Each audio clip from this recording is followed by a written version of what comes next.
कुरुंदवाड तालुका शिरोळ येथील बायपास रस्त्यावर झालेल्या अपघातात गंभीर जखमी झालेल्या अनिल तातोबा मालगावे वय 52 राहणार शेडशाळ तालुका शिरोळ यांचा सांगली येथील भारती हॉस्पिटलमध्ये उपचारादरम्यान शुक्रवारी दुपारच्या सुमारास मृत्यू झाला।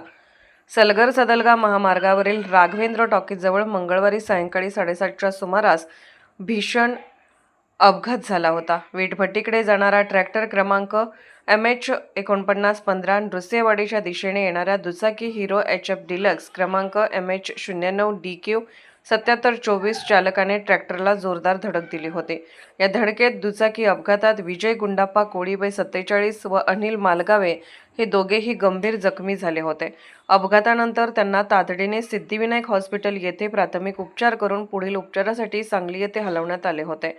त्यापैकी मालगावे यांची प्रकृती अत्यंत गंभीर असल्याने त्यांच्यावर भारती हॉस्पिटलमध्ये उपचार सुरू होते, मात्र उपचारादरम्यान त्यांचा मृत्यू झाला। दरम्यान या घटनेत दुसरे जखमी विजय कोळी यांच्यावर उपचार सुरू असून त्यांची प्रकृती स्थिर असल्याची माहिती मिळाली आहे। अशाच अपडेट्ससाठी SP न्यूज चॅनलला लाईक करा, शेअर करा आणि सबस्क्राईब करा।